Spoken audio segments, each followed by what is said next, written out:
Jumbo and Habari, everyone. Welcome back to Kwanzaa, a modern celebration for 2025. It is night 5.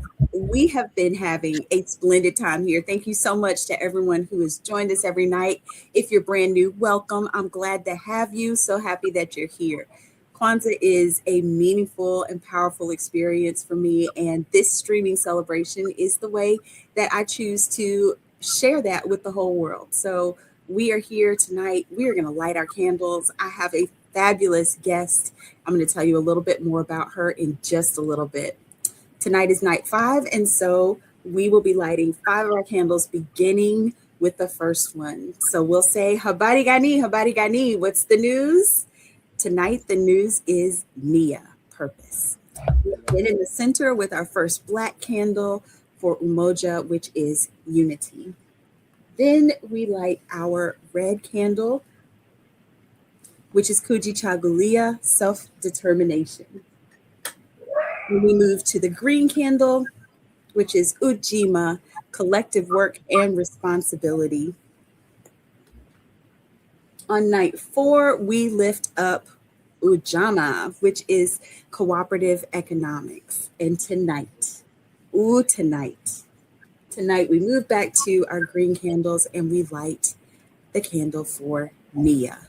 Nia means purpose, and I have got the guest for you tonight.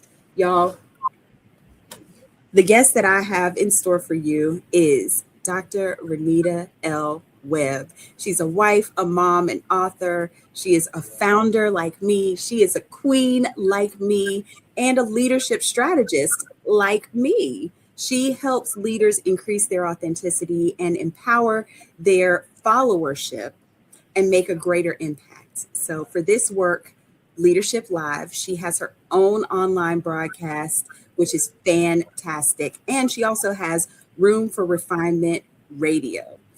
She's the founder of Refining Life, which is a 501c3 nonprofit.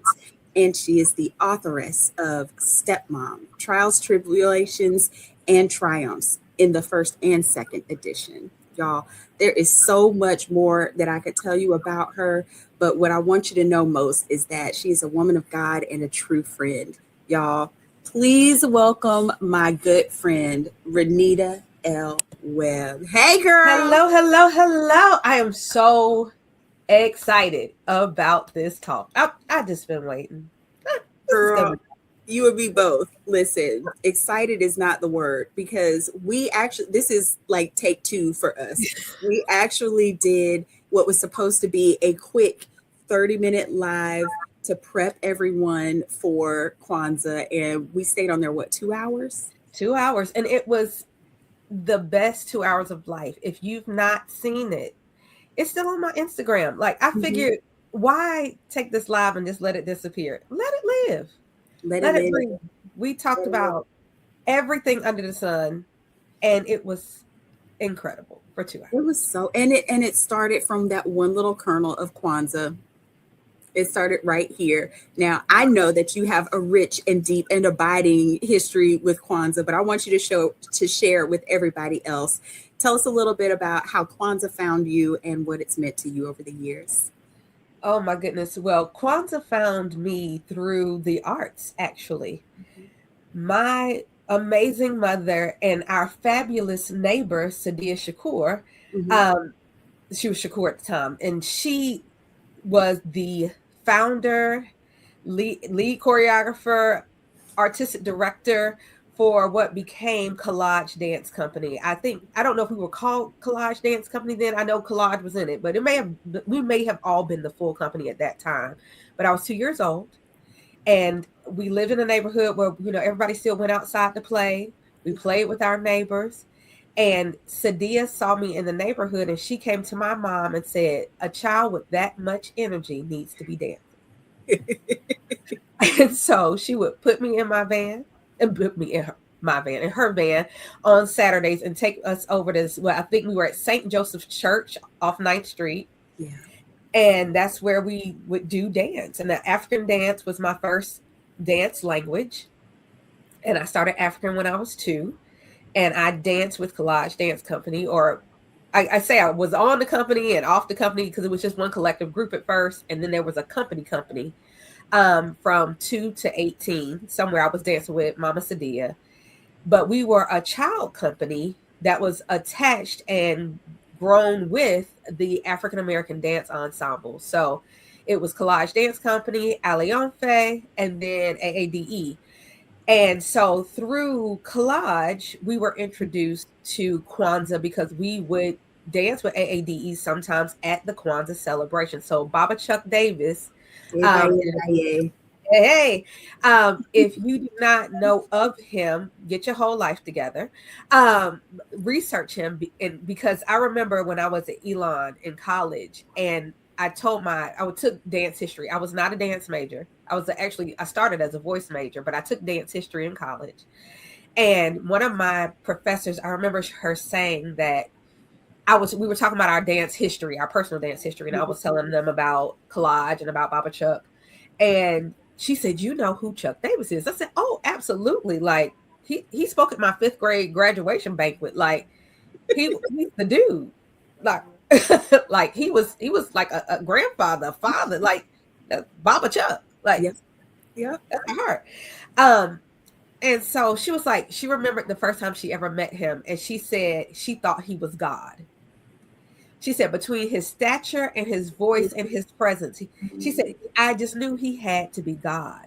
Yeah. And I truly believe God dwelled within this amazing man, but he also grew the Durham Kwanzaa event. Like, so January 1st, if you're not busy, make sure you're at the Durham Armory. If you're near Durham, North Carolina, it's a fabulous final day of Kwanzaa event, but he grew, him and AADE, they grew that event. And so dancing with that, and I remember one year we were split, and it was like a few members of Collage, a few members of Allianz, and a few members of AADE, and we all had a principal. And I remember my principal that year was Kuji Jacquelia, and it has never left me. Like, I still remember the song that we sang. I still remember, the feeling it was to have that particular principal, but how it was so highlight the entire Nguzu Sapa was so concentrated on. And I remember my mother being an elder one year, and like my husband, who also grew up in Durham, like it was important for his family. So when we became a unit, it became a part of our family tradition that, we do Kwanzaa. If we didn't do any other day of Kwanzaa, like as far as coming together as a collaborative, we would go and do January 1st. But it's just something that from being a little girl, it's always been a part of our lives. As an adult, finding other Kwanzaa believers, it became a language that you could speak every day. It wasn't just those 7 days; it became a lifestyle. So, yes, Kwanzaa has been a part of my life as long as some of my oldest memories, my core memories, and it's great to have a partner in life who it's a part of his, and so we are able to bring that to our children as well. I love that. And it's so important when you talk about the family. That's at the crux of the matter for Kwanzaa itself as a holiday. But my husband traditionally has always been the first guest on our show. He was the very, very first guest on Kwanzaa, A Modern Celebration in 2020. And he came back the next year. And we have just made that part of our tradition also. So, bringing up Little Miss, your niece, and making sure that she is exposed to Kwanzaa, and like she knows that this is just what we do. This is just part of who we are. And it's just so wonderful, like you said, that to be able to celebrate that as a family and as a unit. Absolutely. It makes a difference, not only in our home, but also, connecting them to more of their village. Yeah. The book I'm working on right now is all about the village. It's all about community. And it's something that it's beautiful to have Kwanzaa, people who celebrate Kwanzaa and understand the principles and live this life, because it makes them more connective and a collective. Yeah. And it helps the kids to understand, when we go to these Kwanzaa celebrations, because now we have our Greensboro Kwanzaa collective family, as well as the family in like Durham. And like all these people's like, oh, this is your auntie such and such, and this is mama this and this, and they know who these people are. So when they see them in other settings, they recognize them as village. Yeah. And a lot of that was rooted in those Kwanzaa connections. And that's also beautiful. That is something that Black folks will throw an auntie at at your friends and your acquaintances real fast, and an uncle over here, and a sister this and a sister that. And just to circle back to what you were saying earlier, one of the things that I just wish dearly that Baba Chuck could have met my daughter. Yes. I wish even in passing that they could have had just a few moments together. Um, and for him to have poured into her in the ways that he poured into me and into my life, because I knew Baba Chuck first from the textbooks. I grew up dancing in Florida, and a lot of my instructors and whatnot were familiar, and they would come up and dance with Baba Chuck. They would exchange, and they would go to Dance Africa and all of those kinds of things. And when I arrived, the first time I met Baba Chuck, he was actually performing in The Color Purple with another theater company here. He was making a cameo appearance in the juke joint, and I looked up on the stage, and I leaned over and nudged my husband like, "So, do you know what that is?"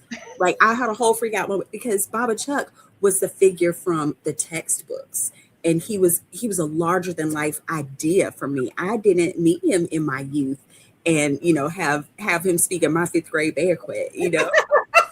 And so when I came here as a grown married woman, as an artist in my own right, and I was like, oh my gosh. And my husband was like, well, let's go talk to him after the show. And I was like, sir, one does not simply just go talk to a figure such as arrangements have to be made. I'm not dressed appropriately, and the thing and I had worn all my purple for The Color Purple. Like, it was all in my mind. You came on theme.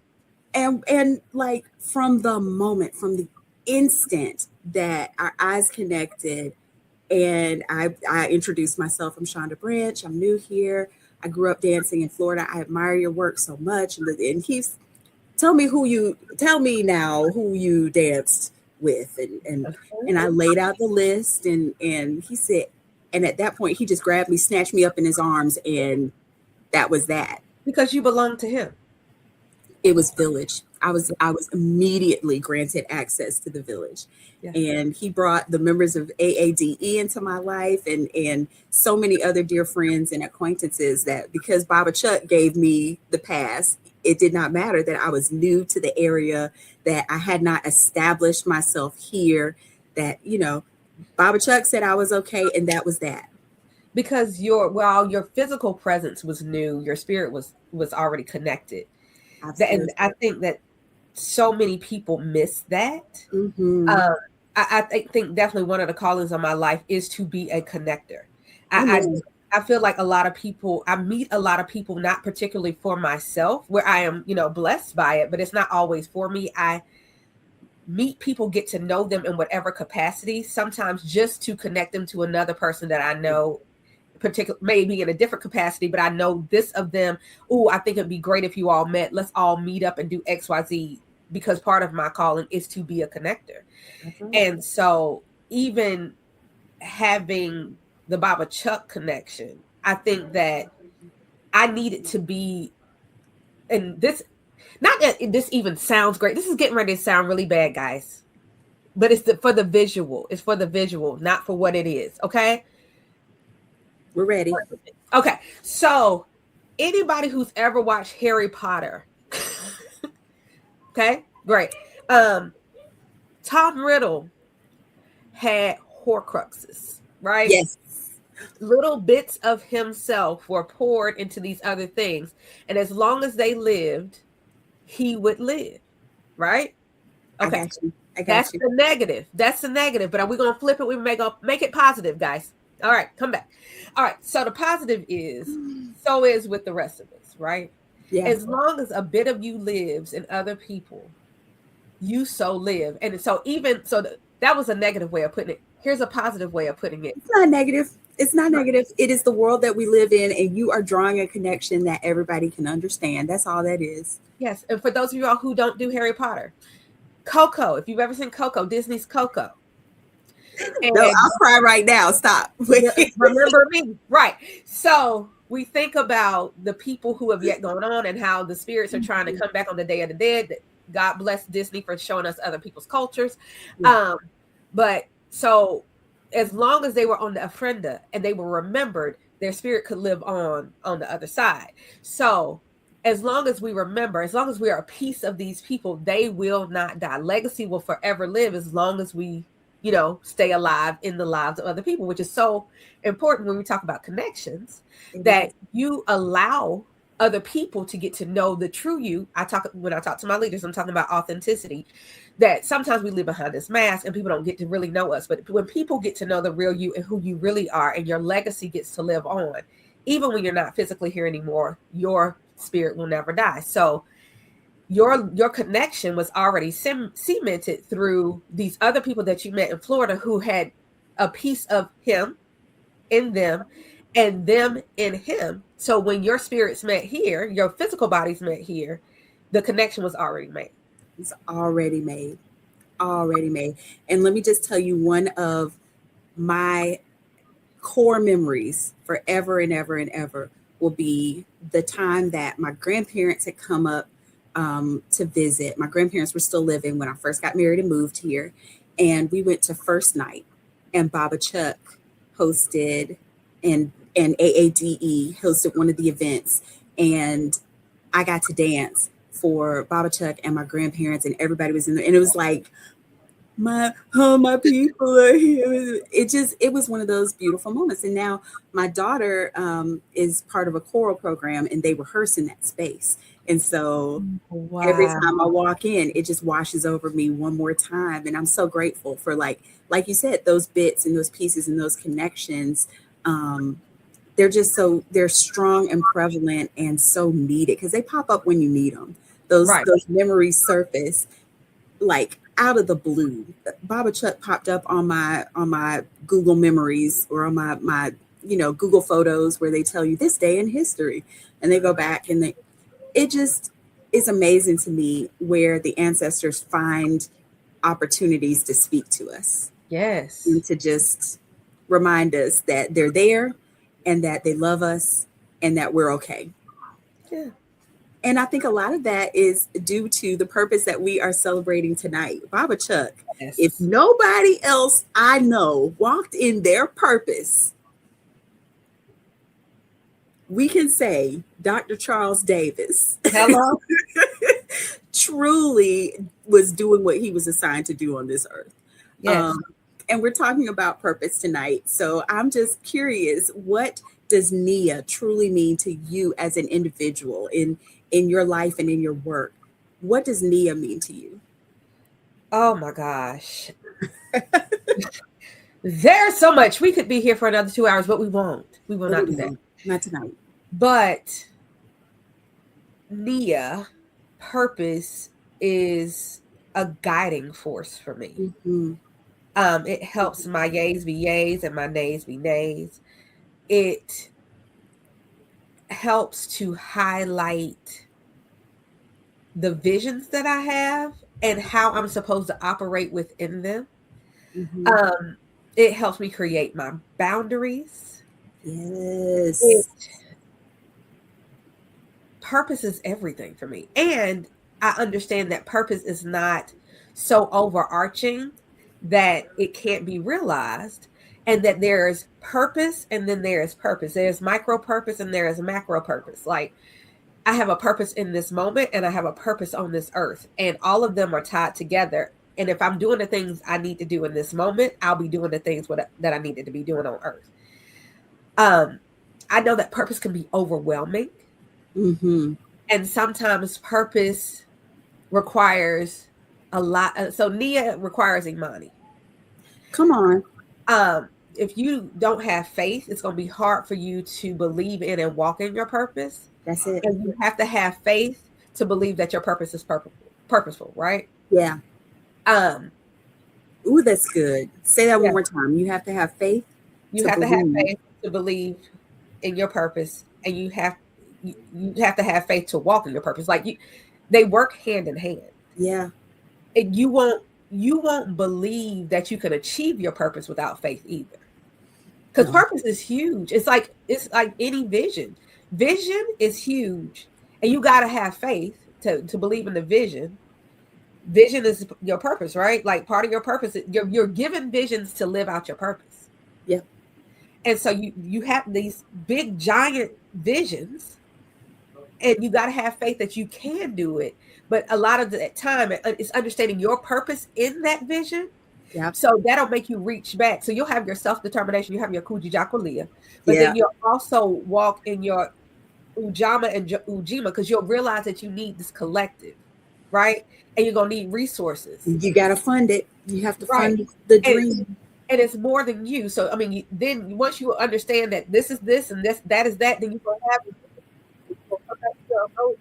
And then how it gets done is going to be your kuumba. Like it all works together. I love that you have interconnected all of these so brilliantly, because that's how I teach it in the coaching. These are individual principles, but they are interconnected. They all line up and work together. And very rare is it that you are operating in just a single principle. Yeah, one might be prevalent. Like your mindset may be heavy on your purpose, on your nia, like, because you gotta have some clarity around it. Mm-hmm. And you don't always have to search for it. Your purpose is already there. Your passions and things that come up. Like I know that, my passion for the arts and for dance has everything to do with my leadership, which is it's crazy, right? It's not. It is not crazy, because I can say exactly the same thing. Yeah. The things that are implanted in you, especially when you start young.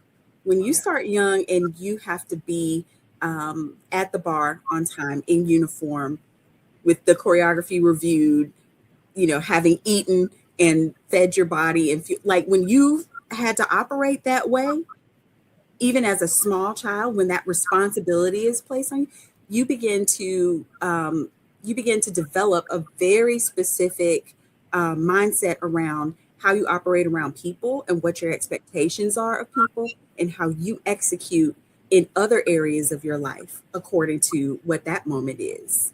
Absolutely. And I remember I think I was in 5th grade, the first time Mama Sadia gave me a piece to choreograph for the company that was going into recital. And I truly believe that moment set me up to be prepared to be a school principal. Being a good one. Be specific. An excellent school principal. Excellent school principal. But I remember, I was in 5th grade, and the oldest member of collage was 18. Mm-hmm. And that was, and go teach it. Make it up and teach it. And I remember just being in that. I didn't feel hesitant about it. I was excited to do it. Yeah. It was to Mary J. Blige's "You Bring Me Joy." Why do I remember that? I do not know. But it's a foundational memory. It's core. Yeah, but I remember like, okay, this is the choreography. Let's go. And you're in this, and you're in this group, and you all need to come up with your solo, and then we're going to pull it all together. Let's go, class. And I love to see young people in leadership, especially young girls, and being given the freedom and the autonomy to teach and to move and to do things in a way that works for them. I think very often when we give kids leadership, we want them to be little leaders like us, right? And their leadership styles are different. That doesn't mean that they're less effective, but we have to give them the space to learn to lead. And I talked about that earlier. Like when we think about our youth and developing the leaders for the future, we can't wait for the future to get here and then be like, okay, and now you guys go lead. What? That's crazy. You have to give them opportunities to practice and to try it out and to do things all along the way. Right. And it has to show up in different ways. Like I have a daughter who wants to be a doctor. Mm-hmm. So we give her opportunities to care for things, and we accept when she does it because she does it so naturally. Like it's just who she is. And we give her opportunities to fix things or help her to understand when she doesn't fix it on her own, Okay, now what resources? Because as a doctor, you're going to need a nurse. You're going to need the anesthetist. You're going to need other people to do it, even though you may have the initial idea. She dreams big. She sees big. Okay, what do you need, or who do you need in order to make that come to pass? Because as a doctor, you're going to need that. And who knows if that'll be actually what she does in life. She's been saying it for a long time, but it may change. I thought I was going to be a dentist and a lawyer and maybe a couple other things. And I thought it was going to be on Broadway, right? That one. Nowhere did school principal come in there, but it was a part. It was a part of my journey. But giving kids opportunity to operate in their gifting, no matter where it is, you don't know where that'll show up later. Who knew that choreographing that piece would lead me to? I actually became a freelance choreographer for a while. I was a freelance choreographer for a good while. But it introduced me to a group of people. It introduced me to show choir, which I didn't know about until freshman year of high school. I had never been in chorus. Never. I had done plenty of jazz hands, but not for that reason. But and show choir led me to people like Lisa McKeever and Annette Lehman, who led me into this world with Brightleaf and led me into this world with all these other humans who love this stuff. Which led me to being an assistant director and helping learn how to run a music workshop, which could be leading to me doing my own with a friend of mine who I met at that workshop at some point in time in our lives. We talked about bringing that type of thing back. But all of that this is purpose along the way. These different opportunities for leadership. I was the choreographer for my high school choral group, our show choir. At one point, I was being taught by someone about how to do choreography, and then my teacher said, "Oh, you can just do it." And I ran choreography for 100+ students. Girl, early on and fearlessly. Oh yeah, and fearlessly. There's something about the assurance of like just moving when you know you're in your gifting, when you know you're operating where you're supposed to be. The fearlessness that comes with this and the ease. That's not to say that there won't be challenges along the way or challenges to that come up within that project, but the approach to it, there will be so much ease. And I'm just grateful for people who yield to their purpose. What is at risk when people are fighting that purpose? What are some of the things where you see folks, afraid to embrace what they know their purpose is, or resistant to doing what they've been called to do? Oh, it's the risk of one, finding yourself in circles and places that you never wanted to be. It's the feeling of like some people literally get sick. Sick because they are suppressing so much of themselves. Some people you'll see start to shapeshift and morph, and they start even physically becoming this different being because they aren't able to release the things. I mean, it can become toxic internally because you're constantly either not either you're suppressing who you are and trying to present a caricature of what you think other people think you should be, and then you're decaying behind that mask. I've seen people, go as far as to decide that living is not worth it because they never feel good in their skin because they're decaying behind the mask.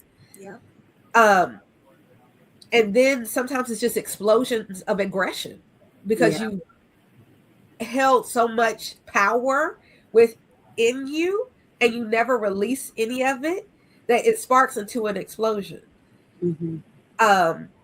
It becomes things like isolation. You run away from everyone and everything because you want to be yourself in some space. And it also hinders the dreams of other people because people needed you to be walking in your purpose so that they could connect with you to walk in theirs. That right there. It's so many repercussions to you choosing to fight who and what you were made to be. Yeah, it's not worth it. It's not worth it. And what you said about hindering other people's purpose, that sticks with me, because if we're meant to operate in the collective and one person is not, when one tooth in that cog is broken off or is filed down because it's trying to be something else, then it gums up the works for everybody. Absolutely. And not to say that other people won't be giving a new resource, but their resource that they were supposed to have in the original moment was right there, but not operating properly. And so they get delayed because now the cog has to be equipped with a new piece. Yeah. But a new piece will come. I will say this, some people say, they're going to choose to be the hold up. Baby, you can't stop my purpose. You cannot stop what God had for me in my life as much as you want to. Delay is not denial.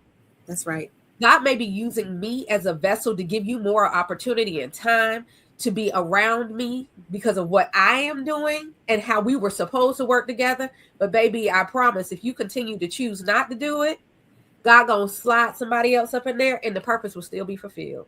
It sure will. It sure will. There'll be like you said, the slot will be filled. The slot will be filled. And I really want to circle back to something else that you said earlier. But before we do that, there's so much good sense in just following your purpose. And it's natural. It's more natural than people think. We get hung up in this like purpose driven, and it sounds hard, it sounds heavy, it sounds unattainable. But when we break that down, and like I said the other day on our, like I said, this is part 2. Like I said the other day when we were talking, like my purpose the other day, the whole point from me being who I was and where I was in time and space was just get the baby to school on time this morning. Just do that much. Yeah. Do that much.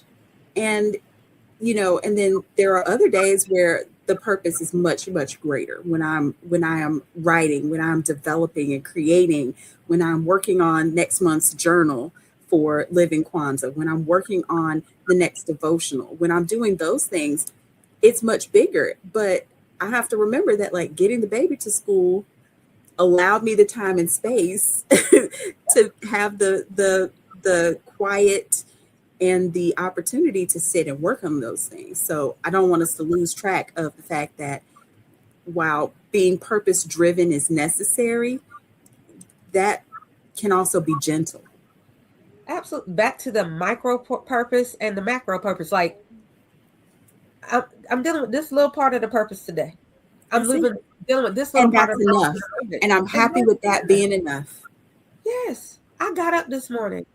Amen. I got out of the bed. Or while I was in the bed, I chose to do the 6 posts that I needed to do today.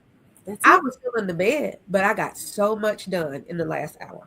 Yep. And I think that when you are truly walking in your purpose, you will find yourself in a career and in a situation that supports that.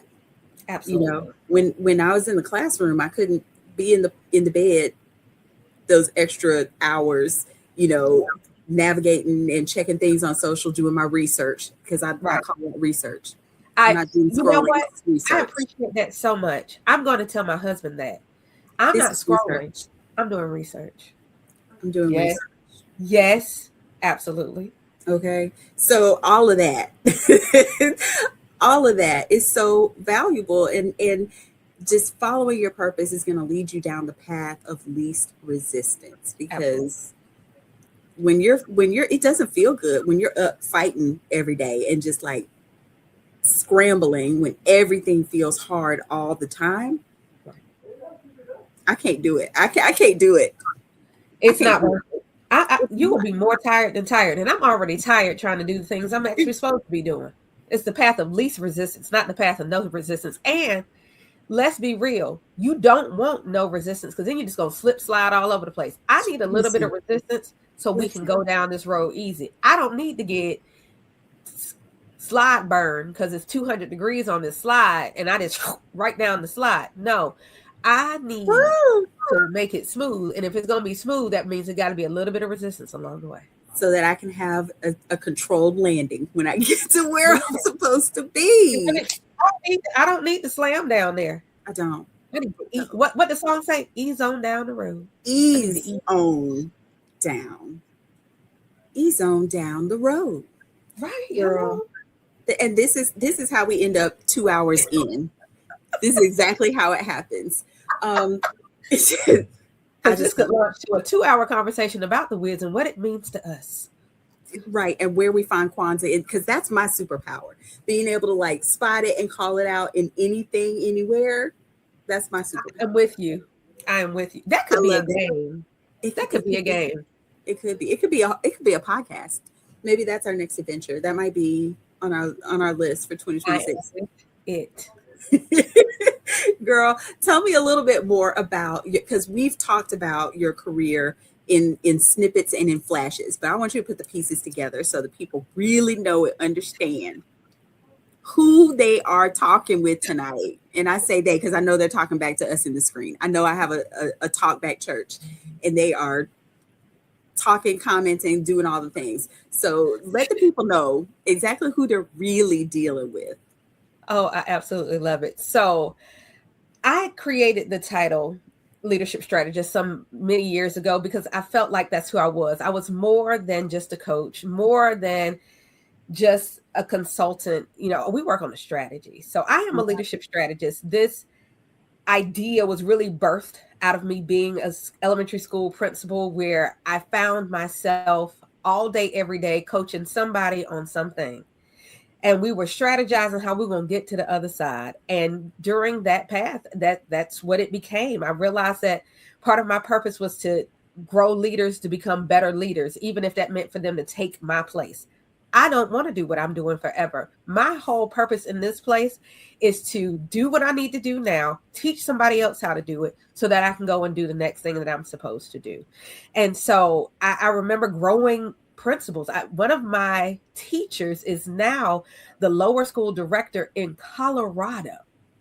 And she called me to be a reference for her when I was not particularly on the reference list. We hadn't worked together in a few years. And she called me. She said, I need them to talk to you because only you know this about me. And I knew her as a teacher. I knew her as a leader. And I was able to talk to her now boss. And we talked for about an hour. We had a great conversation. But that was part of my purpose, to meet her in that moment and to be able to see these different things and also grow her in her leadership. I took her out of the classroom. I made her a curriculum facilitator because I saw other things in her. And so taking that outside of the schoolhouse and outside of general education, because I was also a college professor for a little while, teaching teachers through classroom management how they could really lead their classroom to manage it so they didn't have to do a whole bunch of discipline, because classroom management is not discipline. They're two different things. It is not. And so I realized that I could be really effective doing this one-on-one on a regular basis. And so now I work with growing and aspiring leaders. And a lot of times, though, aspiring leaders are already leaders. They just don't know it yet. But working with growing and aspiring leaders to become authentic in their leadership, to empower their followership, and at the end of the day, have a greater impact on the world. And I work with people individually, one-on-one coaching. I also do workshops. I have been to many a church, small business, organization in and out of state. I've been around the country teaching people mainly about soft skills. We work with soft skills, honey. Soft skills are what people call people skills. And what I have learned is that 98% of the issues in most organizations, businesses, and the world is because people don't know how to deal with people. That's it. We forget that our ego needs to go out of the way when we are in leadership. And it is about the we, not the we. About how we can help people. Right? So soft skills include things like prioritization, time management, communication, relationship, vision, leadership in general, creativity. Kwanzaa shows all up and through soft skills. Hello, somebody. But understanding these things and how they work together in order to make us the best leaders there are and to change the world for the better. We talk about pageantry. Pageantry is leadership. We're going to get there. Hello, we talk about world peace. That's a running joke, like even in the movie Miss Congeniality. What do you want? World peace. World peace. Hello, the only way we're going to get world peace is if we learn how to deal with people. That's right. And so that is my superpower. I help leaders learn how to hone, identify their strengths and weaknesses within soft skills, and then take those things and run and change the world. I love that. And it's so necessary. It's so needed. I was talking a little bit earlier, and there are so many leadership styles that for the last few years have been frowned upon, right? And there's a certain type of leader that's been pushed to the forefront. Well, we see where we are. We see where that's gotten us. We see where that's gotten us. So a lot of what I do in my coaching, which is very, very similar, my framework is built totally around these 7 principles. If you are not doing these things, then you can't expect to be having success on any level that's reasonable. So, just pulling these things in and showing people how they actually break down, because there's so many people that can't get past the Black power aspect of Kwanzaa. The founded in 1966 for Black power is where they stop. They shut down completely right there. And so really opening people's minds to the value and the possibility that's embedded in all of these. One of the things I say is 7 principles, infinite possibilities. Hello, somebody. And you know what? If that's where you get lost, that's your loss. It really is. It really is. I would like to invite you in. Like, I have a much softer, much gentler approach to all of this than some more traditional practitioners. I truly believe that Kwanzaa is for everybody. I believe everyone needs to be exposed to these principles. Everyone needs to have a level of exposure to our culture. They need to see and experience our food ways. They need to see and experience our music, our theater. They need to hear from our authors and our speakers. And the only way they do that is if we invite them in. If they're never allowed to come to the party, how do they ever learn?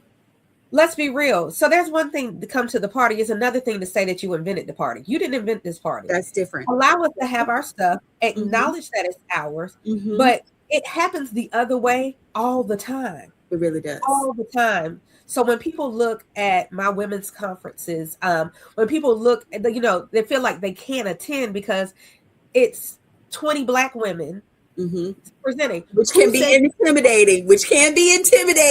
I mean, we are amazing. Let's be very clear. We are amazing beings, and sometimes the light is so bright. Think that. Right, the light is bright. Somebody walking to the light, Carol Ann. Walking to the light. But if I saw a flyer with 20 white women on it, I wouldn't feel like I shouldn't be in the room. That's absolutely correct. No, learn from me, but don't try to take from me. So there's one thing about education. It's another thing about theft. That's right. That's right. Do not plagiarize my versus appropriation. Absolutely. Do not plagiarize me.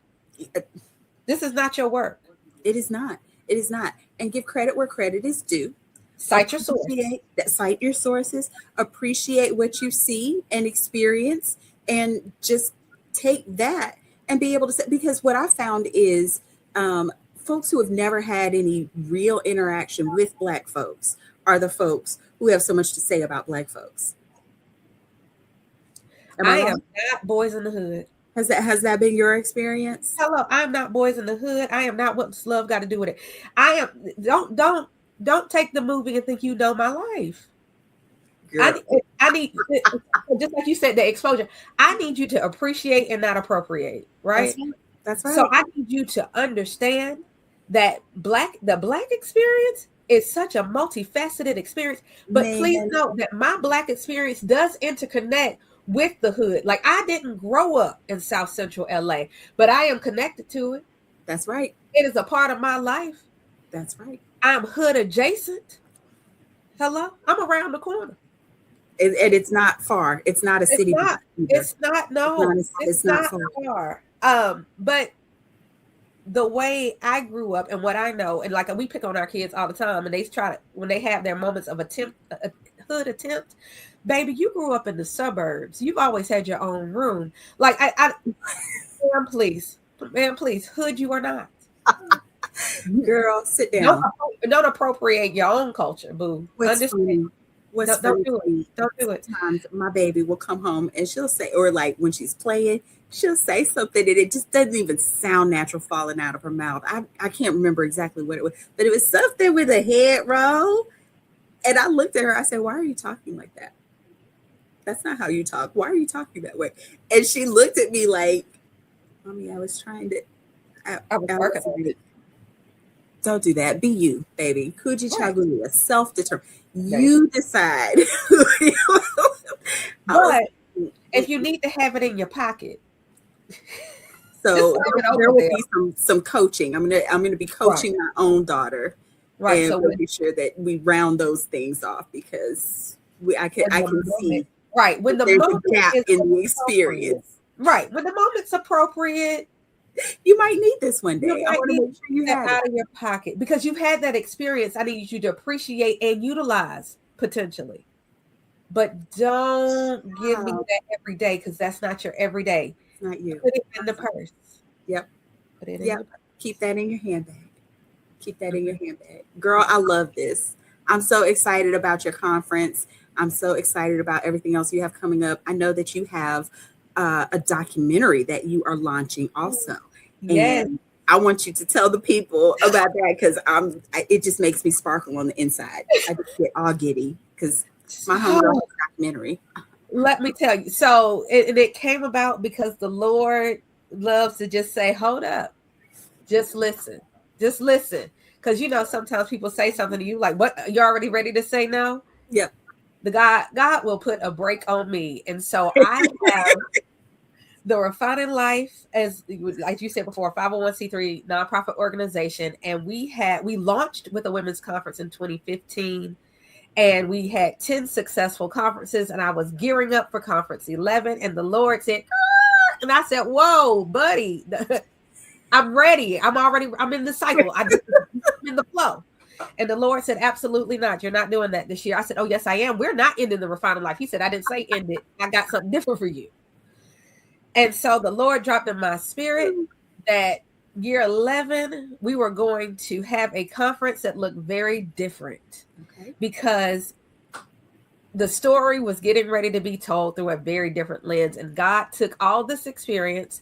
I just come off a set with my oldest daughter who filmed the movie this summer and learning. It was a teaching set. So there were a lot of people on set who were learning different aspects of film and I got to be in the midst of all of it and even hearing about some of the editing and post work and actually had heard a few years before when she did her first short film, learned some things on that set. And God said, oh yeah, you about to do a documentary. And I said, Lord, what? I am not a filmmaker. I'm a film watcher. I've even been a cameo, a little extra moment in a film, but making it, we are not making the band here. And the Lord just stopped talking for a second until I started to shut up. Yep. And so, reflect.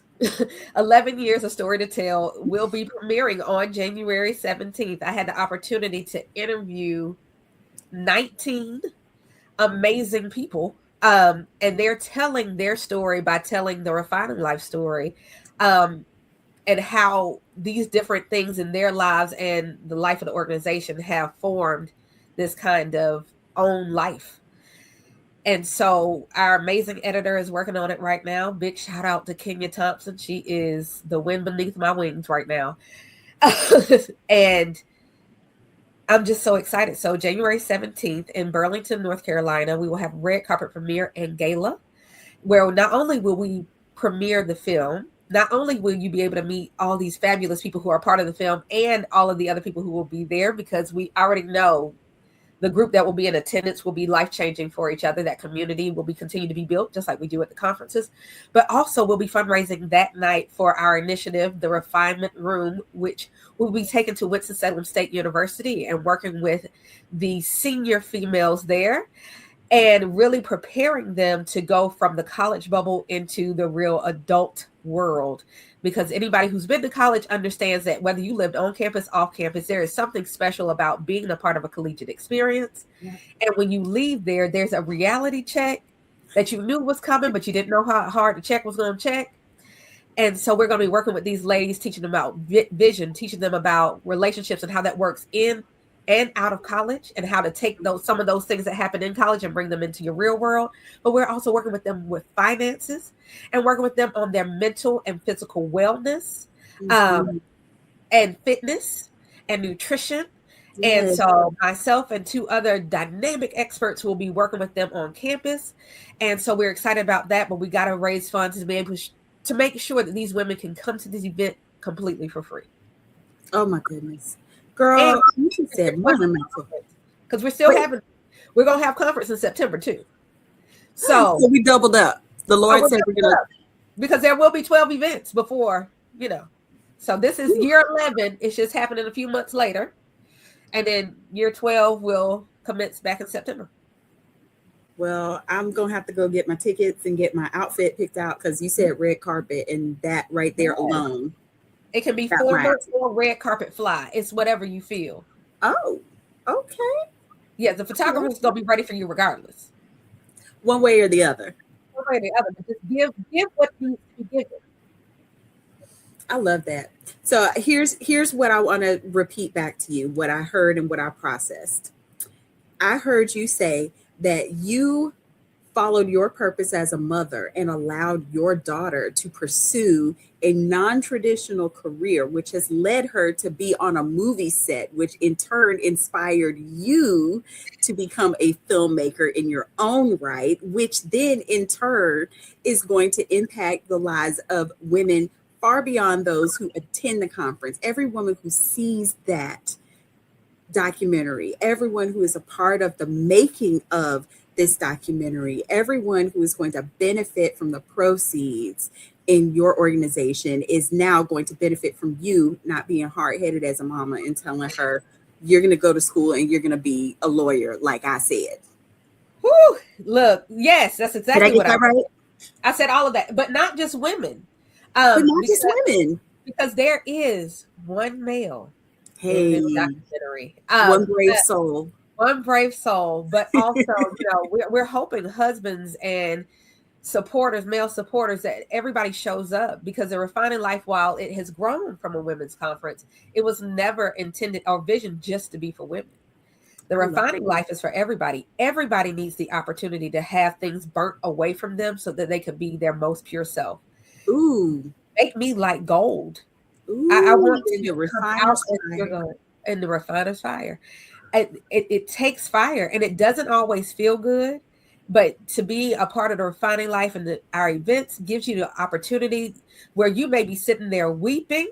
You're going to have somebody next to you who are either crying with you or giving you a comforting back rub. Like you won't go through it alone. But sometimes we have to see it, acknowledge it, hear it in somebody else's life. Yeah. One thing I love about the documentary is that nobody held back.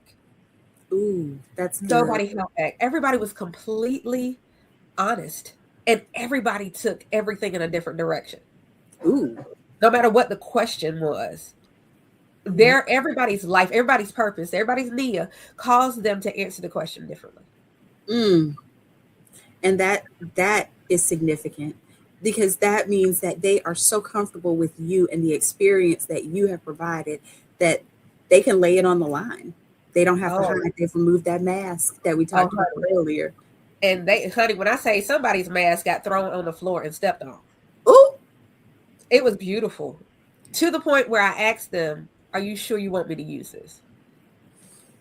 And they said, "Absolutely, and don't show it to me first." I love that.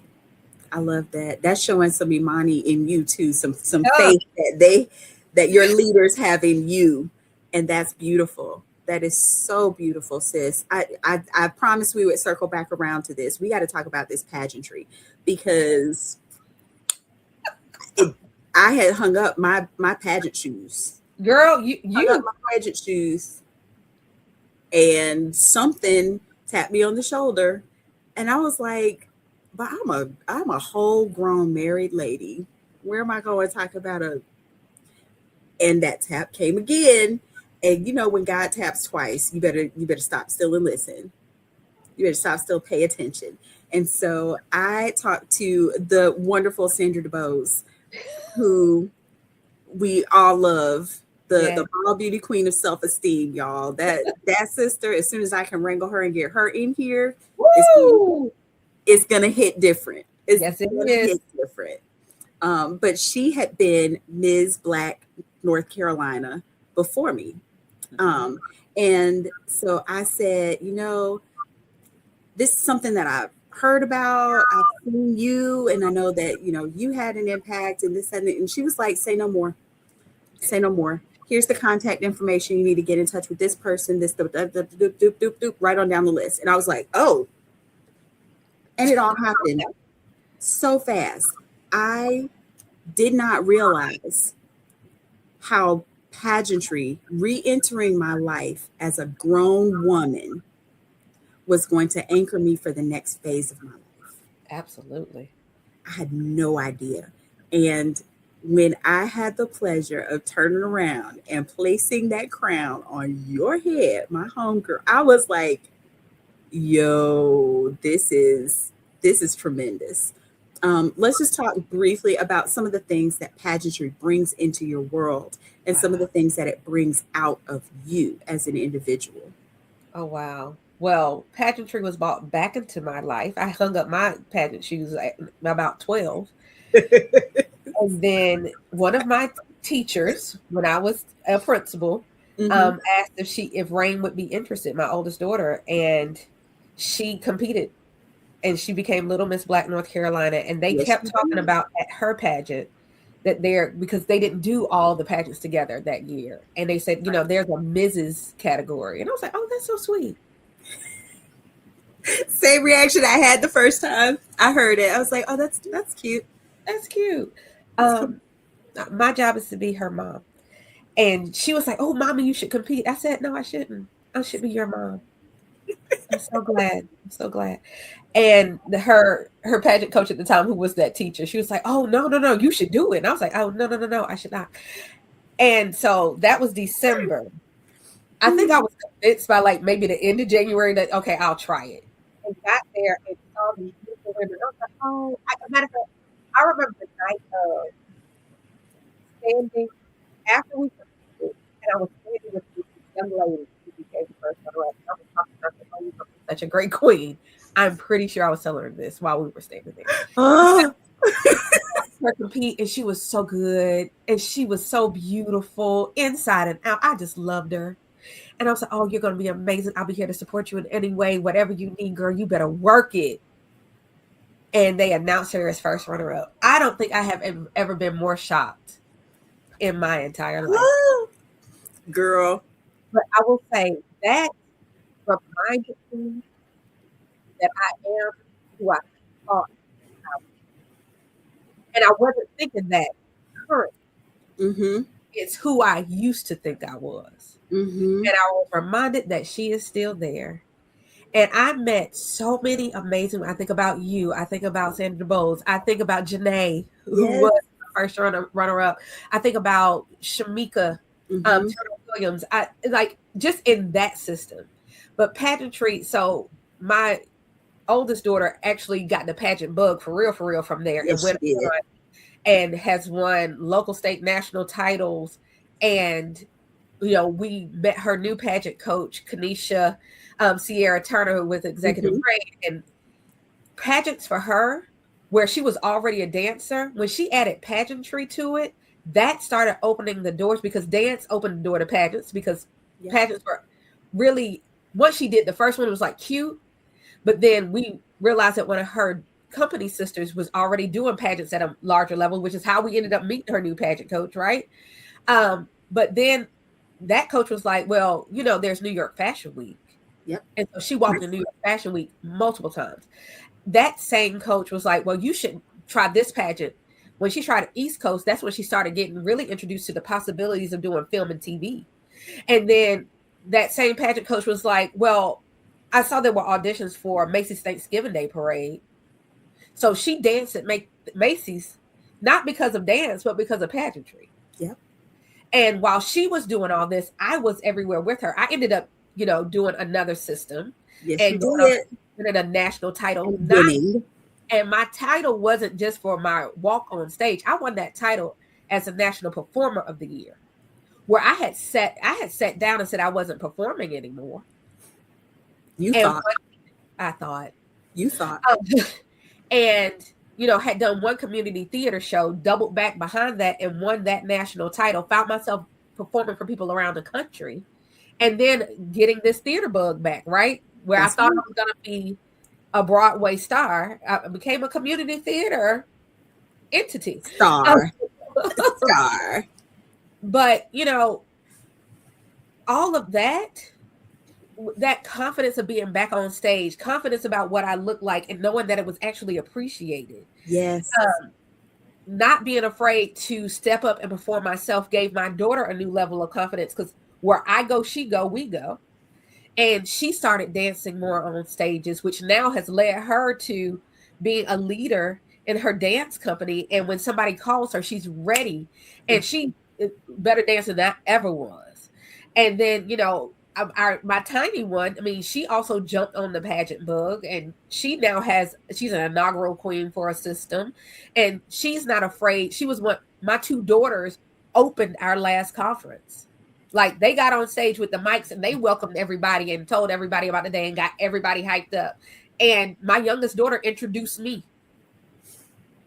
So creating these levels of confidence of the way they communicate in the world, they are so fearless in so many different ways. That's right. And some of that is from seeing me do it, but a lot of that had to do with their own pageantry experiences.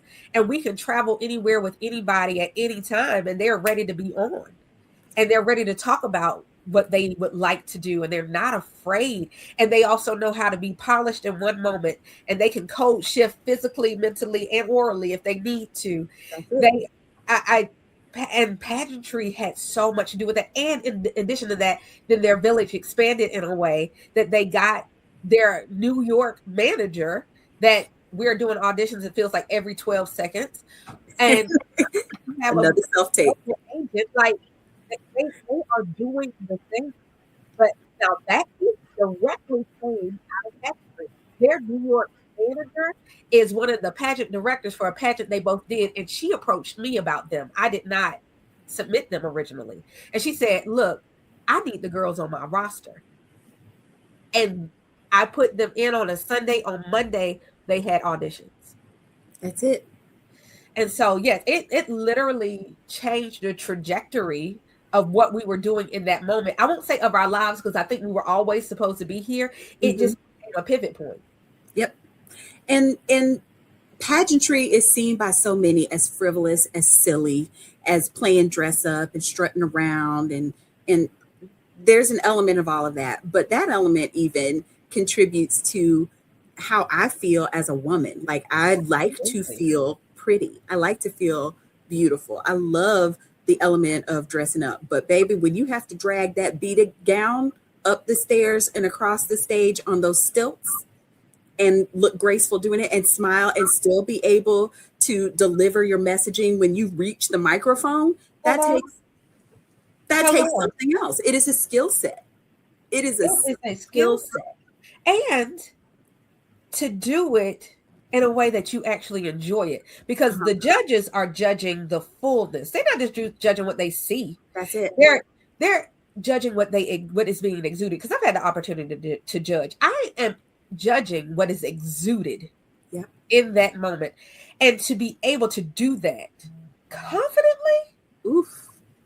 And then, that also led me to be able to MC. So I MC pageants, local, state, national. And that's one of my greatest joys. Give me a mic and let me set these girls up for success.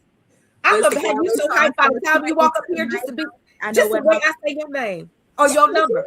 Because one pageant, we only said contestant number 42, Lily. Ha! Lily feels so good when Lily walk up there. Because you were obedient to your purpose in saying Lily's name loud and clear and strong. Lily can now do her best. Your name is Lily and not Lily. Because I'm going to ask you before you get up here. Right. I'm good for this. Say your name. Lily. It's going to be the right name.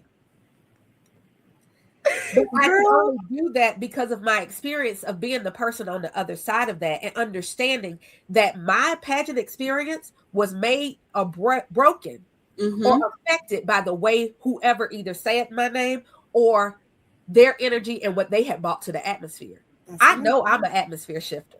That's right. No matter whether I'm sitting behind the desk at the dance studio, if I'm doing the MC, if I'm running the workshop, if I'm talking on the PA at the school system, or if I'm just standing up and welcoming the people to the church, I know I am an atmosphere shifter.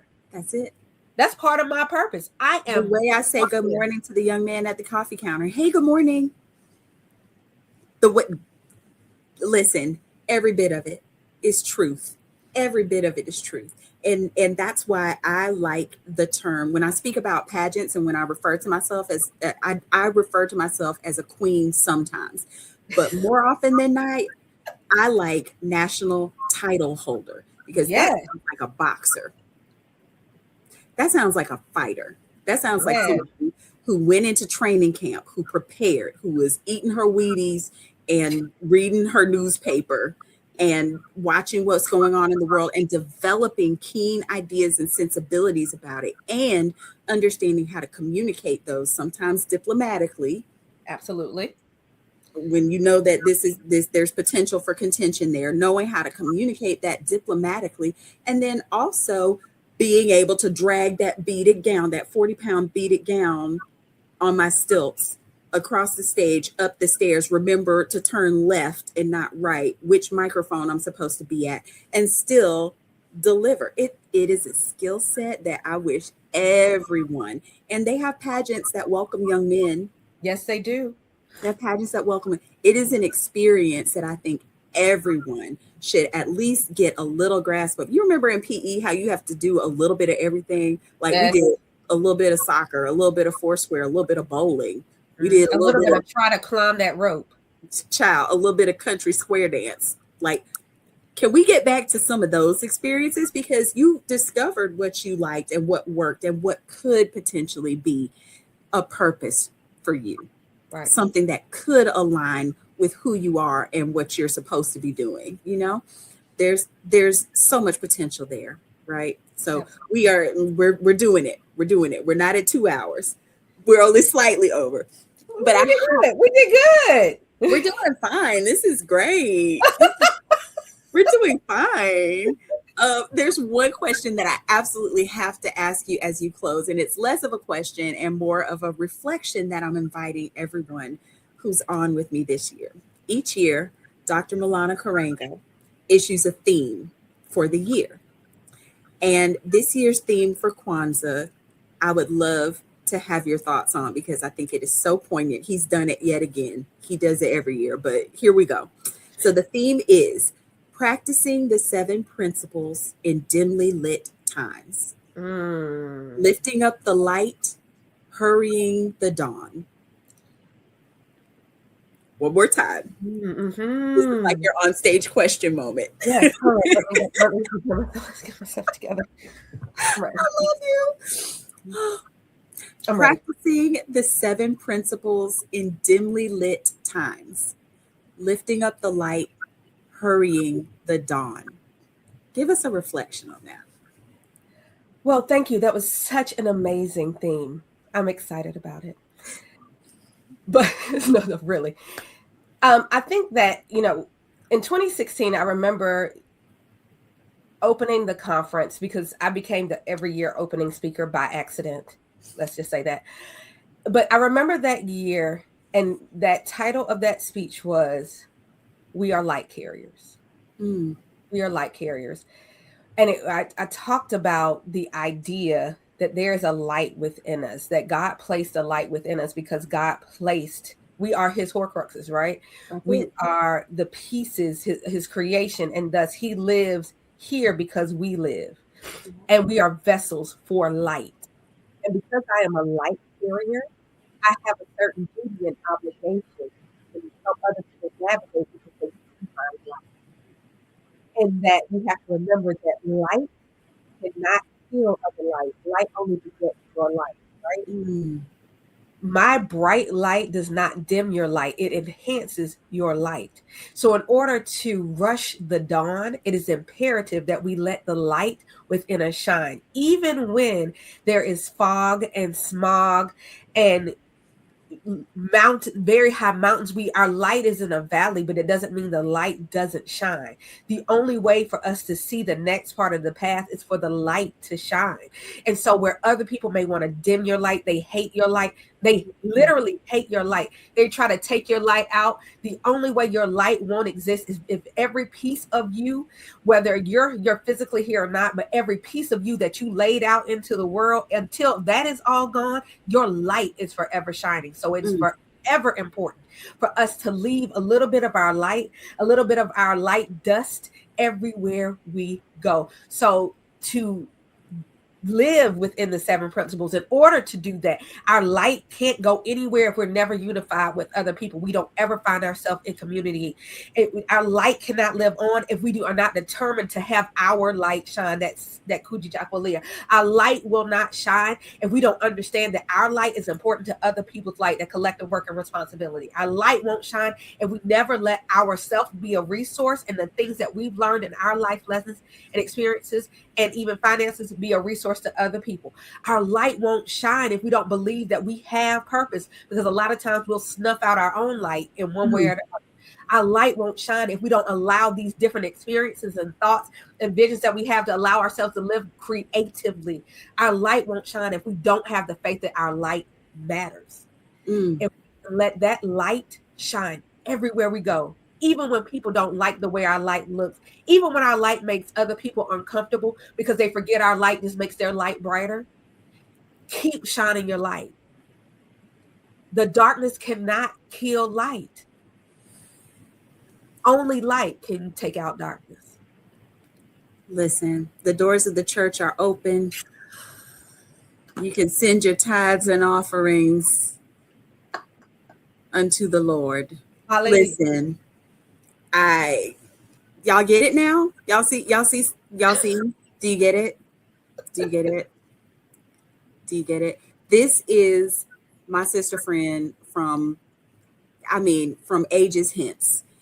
I know that we must have sat on a rocking chair on a front porch somewhere in other lifetimes, because the joy that I get from connecting with you in a text message, whether it's a quick little text message or whether it is 2 hours live or an hour and a few change over here, wherever it is and however we get a chance to connect, I am always uplifted. I always leave stronger and sharper and better for having spent time with you. And I'm so glad that all of you got to experience that too. Friends, thank you.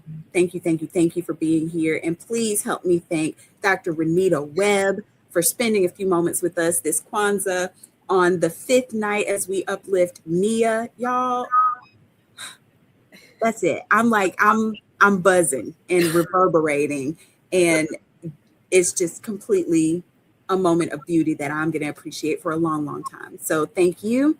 And to everyone, I want to say thank you for joining us. Make sure you come back tomorrow night for night 6 for Kaumba. I have a special guest in store. I've said that every single night, and the guests just keep getting better and better. But I promise you, tomorrow night, we have an unexpected twist on creativity, and you're going to want to be here. So make sure you come right back tomorrow night, same time, same channel.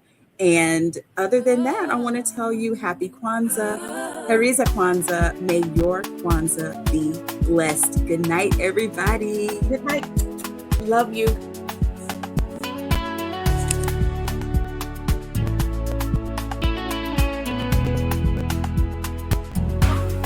Candles burning bright tonight. 7 candles, one in hope inside. Hands together, hearts aligned. Kwanzaa whispers, it's our time. Harvest songs and stories told. Ancestors' wisdom, strong and bold. Drum beats echo, voices rise. Unity